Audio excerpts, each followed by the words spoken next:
Pemirsa, seorang wanita guru SD Negeri 8 Tanjung Raya yang juga merupakan anggota KPPS KPUD Mesuji Lampung yang ditemukan secara mengenaskan di kompleks mes Sekolah Dasar Negeri 8 Tanjung Raya. Ini merupakan korban yang dilakukan oleh calon suaminya sendiri.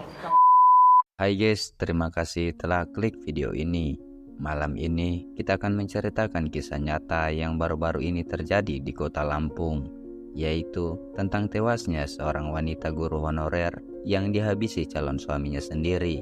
Pria ini menghabisi calon istrinya tersebut karena merasa sakit hati, di mana pernikahan mereka yang akan dilakukan sebentar lagi tiba-tiba diundur oleh sang wanita dengan alasan yang sedikit kurang masuk akal. Cerita ini berasal dari berbagai sumber berita yang sudah diterbitkan tentunya dan telah kami rangkum menjadi alur cerita. Namun sebelum kita masuk ke pembahasannya, jangan lupa dukung terus channel ini agar kami makin semangat menyajikan kisah-kisah nyata menarik lainnya.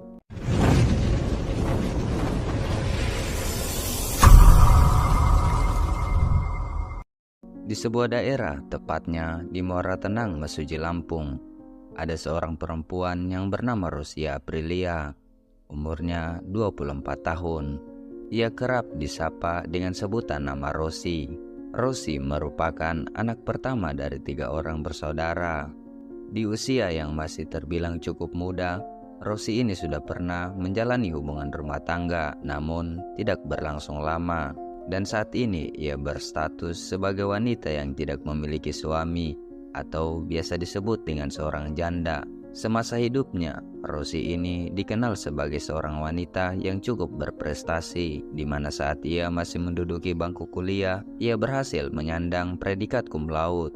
Lalu sejak lulus, ia pun bekerja sebagai seorang tenaga pengajar dan sempat berpindah-pindah untuk mengajar.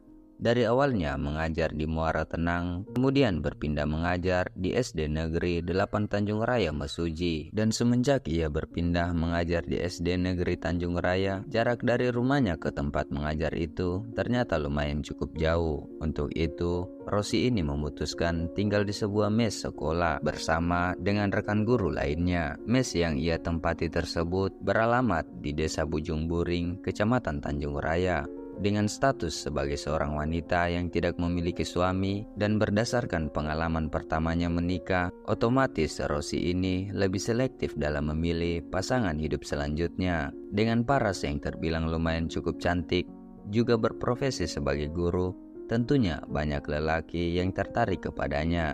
Namun, Rosi ini hanya membuka hati kepada seorang pria yang bernama Andre Armanda. Andre ini berusia 22 tahun.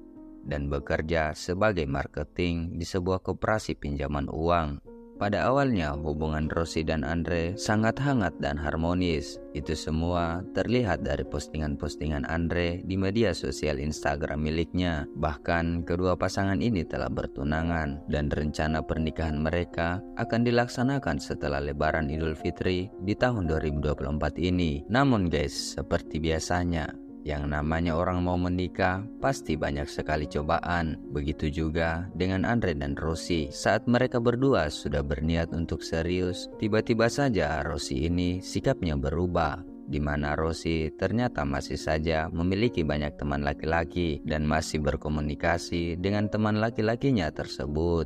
Andre yang mengetahui hal itu seakan-akan merasa bahwa Rosi ini pelan-pelan makin menjauh darinya. Meskipun pada kenyataannya bahwa Rosi ini hanya cinta kepada Andre, namun Andre pada saat itu ia masih ragu akan ketulusan Rosi karena dia menganggap bahwa jika memang Rosi benar-benar serius kepadanya, tidak mungkin Rosi ini masih komunikasi dengan laki-laki lain meskipun hanya teman. Sebenarnya Andre ini sudah pernah bicarakan masalah kegelisahan hatinya itu kepada Rosi. Tetapi Rosi menganggap hal itu adalah suatu hal yang sangat berlebihan. Ia tidak suka jika Andre terlalu membatasi komunikasi dia dengan teman-temannya, termaksud teman laki-lakinya. Karena hal inilah yang membuat kedua pasangan tersebut selalu bertengkar.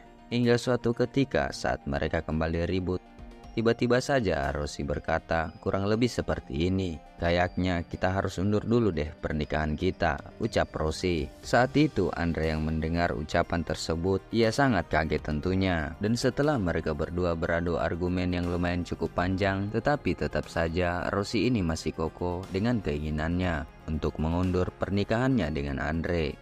Andre yang merasa akan sangat malu jika hal itu terjadi, ia pun diam-diam berencana untuk mengakhiri hidup Rossi karena menurutnya jika dirinya tidak bisa memiliki Rossi, maka orang lain pun sebaliknya. Setelah berpikir cukup lama, Andre pun memantapkan hatinya untuk mencari kesempatan dan waktu yang tepat untuk mengeksekusi tunangannya tersebut. Sebelum Andre mengeksekusi Rossi, ia sempat membuat postingan di Instagram dengan tujuan agar Rossi ini mengingat semua janji-janjinya yang telah mereka katakan dulu. Adapun kata yang diucapkan Andre di postingan itu kurang lebih seperti ini, saling mengucap janji untuk tidak saling meninggalkan apapun dan bagaimana keadaannya, ucap Andre di postingan itu. Namun sayangnya Rossi ini tidak peka dan tidak merespon apa yang dimaksud oleh Andre.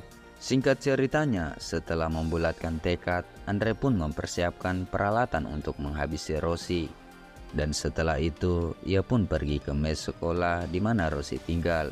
Tepatnya pada hari Kamis tanggal 29 Februari tahun 2024. Sesampainya di sana, karena kebetulan di mes di mana Rossi tinggal tidak ada orang, Andre pun langsung masuk ke dalam kamar Rossi. Sebelum Andre tiba di sana, rekan mengajar Rossi yang bernama Ibu Siti yang saat itu sedang mengikuti pelatihan di luar sekolah, ia sempat mengirimkan pesan kepada Rossi yang kurang lebih isinya seperti ini. "Bu, tolong jemput aku dong," ucap Ibu Siti. Tak lama kemudian, Rossi pun membalas pesan Ibu Siti.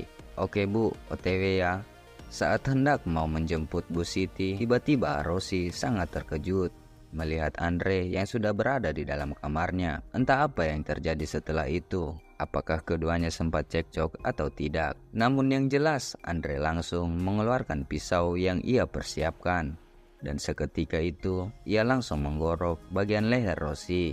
Dan seketika itu juga, Rossi pun menghembuskan nafas terakhirnya. Setelah puas melihat calon istrinya itu telah wafat, Andre pun memeriksa handphone milik Rossi dan ia menemukan chat dari Ibu Siti, di mana Ibu Siti meminta agar dijemput oleh Rossi. Andre pun bergegas membersihkan kedua tangannya yang terdapat cairan merah dan ia kemudian menjemput Ibu Siti dengan tujuan membuat alibi agar kedoknya tidak terungkap. Setibanya di tempat rekan kerja Rossi, dalam hal ini Ibu Siti, ia mengatakan bahwa dirinya lah yang diperintahkan oleh Rossi untuk menjemputnya. Saat itu, Ibu Siti tidak menaruh curiga karena ia memang sudah mengenal Andre adalah tunangan Rossi. Sebelum Andre mengantarkan pulang Bu Siti ke mes, Andre ini sempat mengajak Bu Siti untuk mampir makan bakso sejenak. Sesudah itu, mereka pun pulang ke mes. Dan setibanya di sana, Andre ini langsung pamit kepada Bu Siti dan hanya mengantarnya di depan mes SD tersebut. Bu Siti yang tidak merasa ada sesuatu hal yang telah terjadi, ia pun langsung melakukan aktivitas seperti biasanya.